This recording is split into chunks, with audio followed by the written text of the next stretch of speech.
YS Vivekananda Reddy గారి కేసులో చాలా లోతైన దర్యాప్తు జరగాలి అని చెప్పి వాళ్ళ కుమార్తె సునీత గారు పిటిషన్ల మీద పిటిషన్లు వేస్తూ ఉన్నారు. విచారణ అయితే ముగిసిపోయింది, ఛార్జ్షీట్లు కూడా వేసేసాం, మీరు చెబితే మళ్ళీ ఫస్ట్ నుంచి విచారణ చేస్తాము అని చెప్పి సిబిఐ అయితే కోర్టులోనే వాళ్ళ అభిప్రాయం అడుగుతూ ఉంది. ఈ క్రమంలో నిందితులేమో ఇదంతా రాజకీయ కక్ష సాధించడం కోసం, వ్యక్తిగత కక్ష సాధించడం కోసం ఈ పిటిషన్లన్నీ వేస్తున్నారని చెప్పి వాళ్ళు వాదనలు వినిపిస్తూ ఉన్నారు. అండ్ సునీత గారి తరపున చంద్రబాబు గారి సొంత లాయర్ అనబడే సిద్ధార్థ లూత్రా వాదనలు వినిపించినప్పుడు అర్థమైంది, అంటే జగన్మోహన్ రెడ్డి గారికి ఫస్ట్ ఈ విషయం తెలుసు, ఆ కోణంలో విచారణ జరగలేదని ఏదేదో ఆర్గ్యుమెంట్స్ వినిపించారు. ఈ క్రమంలో తాజాగా నిందితుల తరపు న్యాయవాదులు వాళ్ళ వాదనలు వారు వినిపించారు. వాళ్ళ వాదనలో కీలకమైన పాయింట్లు ఏంటి? సునీత పరస్పర విరుద్ధ పిటిషన్లు దాఖలు చేస్తున్నారు. ఒకవైపు కేసు సత్వర విచారణకు హైకోర్టులో పిటిషన్లు వేస్తూ, మరోవైపు మరింత లోతైన దర్యాప్తు చేపట్టేలా సిబిఐని ఆదేశించాలని కోరుతూ సిబిఐ కోర్టులో పిటిషన్లు వేస్తున్నారు. ఆమెకు నచ్చినట్లు విచారణ చేయాలని కోరడం ఎంత మాత్రం చెల్లదు. ఇలాంటి పిటిషన్లను అనుమతిస్తే భవిష్యత్తులో బాధితులమని చెప్పుకునే వారంతా దర్యాప్తు సంస్థలను సొంత లబ్ధికి ఉపయోగించుకునే ప్రమాదం ఉంది. సునీత చర్యలన్నీ అర్థం లేకుండా ఉన్నాయి. సత్వర విచారణ కోరుతున్నారా, లేక విచారణ ఇంకా జాప్యం కావాలని కోరుకుంటున్నారా అనే అంశంపైన స్పష్టత లేకుండా ఆమె న్యాయస్థానాలను ఆశ్రయిస్తూ ఉన్నారు. ఇలా ఇష్టం వచ్చినట్లు వేస్తున్న పిటిషన్లతో కోర్టుల విలువైన సమయం వృధా కావడమే కాదు, విచారణ ఏళ్లకు ఏళ్లు పట్టే అవకాశం ఉంది. ఈ కేసులో రోజూ విచారణ చేపట్టాలని ఉన్నత న్యాయస్థానం ఆదేశిస్తే ఈ కోర్టు మళ్ళీ సిబిఐ దర్యాప్తునకు ఆదేశించినా కూడా నిష్ప్రయోజనం అవుతుంది.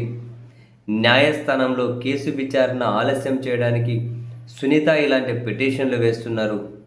పిటిషన్ సమర్థనీయం కాదు, కొట్టేయండి అని చెప్పి సిబిఐ కోర్టుకు నివేదించుకుంటూ సుప్రీంకోర్టులో వేసిన పిటిషన్పై ధర్మాసనం స్పందిస్తూ దిగువ కోర్టును నిర్ణయం తీసుకోమని చెప్పింది. అయితే వాస్తవ పరిధి ఉన్న కడప కోర్టును ఆదేశించిందా, లేక హైదరాబాదులోని ఈ కోర్టును ఆదేశించిందా అనేది సందేహాస్పదంగా మారింది. అధికార పరిధి తెలిస్తే ఈ పిటిషన్ మెయింటెనబుల్ అవుతుందో లేదో తెలుస్తుంది. సుప్రీంకోర్టులో సునీత వేసిన పిటిషన్లలో ప్రతివాదులుగా సిబిఐని తప్ప నిందితులను చేర్చలేదు. దాంతో వీరి వాదనలు వినిపించే అవకాశం లేకుండా పోయింది. సుప్రీంకోర్టు మరింత దర్యాప్తునకు ఆదేశించలేదు, దిగువ కోర్టును ఆశ్రయించాలని మాత్రమే ఉత్తర్వులు జారీ చేసింది. దిగువ కోర్టు అంటే కడప కోర్టు, సిబిఐ కోర్టు అనేది వీళ్ళ పాయింట్. హైకోర్టులో వేసిన పలు పిటిషన్లను అత్యున్నత న్యాయస్థానం వద్ద ప్రస్తావించలేదు. అన్ని అంశాలను క్షుణ్ణంగా పరిశీలించామని, ఇంకా దర్యాప్తు చేయడానికి ఏమీ లేదు అంటూ సిబిఐ అనుబంధ ఛార్జిషీట్ కూడా దాఖలు చేసింది. ఆ తర్వాత మళ్ళీ దర్యాప్తు చేయాలి అని కోరడం చట్ట విరుద్ధం. ఏ కేసులోనైనా ఛార్జెస్ ఫ్రేమ్ చేశాక దర్యాప్తు కొనసాగించడం సాధ్యం కాదు. పలానా అంశాలపై దర్యాప్తు చేయాలని సునీత ఎలా కోరతారు? ఎలా దర్యాప్తు చేయాలో కూడా ఆమె చెబుతుండడం సరికాదు.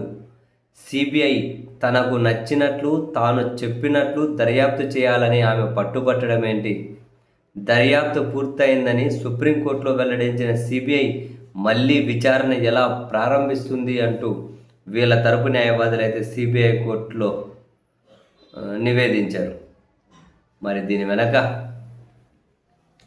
ఏముందో, ఏం జరిగిందో, ఏం జరుగుతుందో చూడాలి.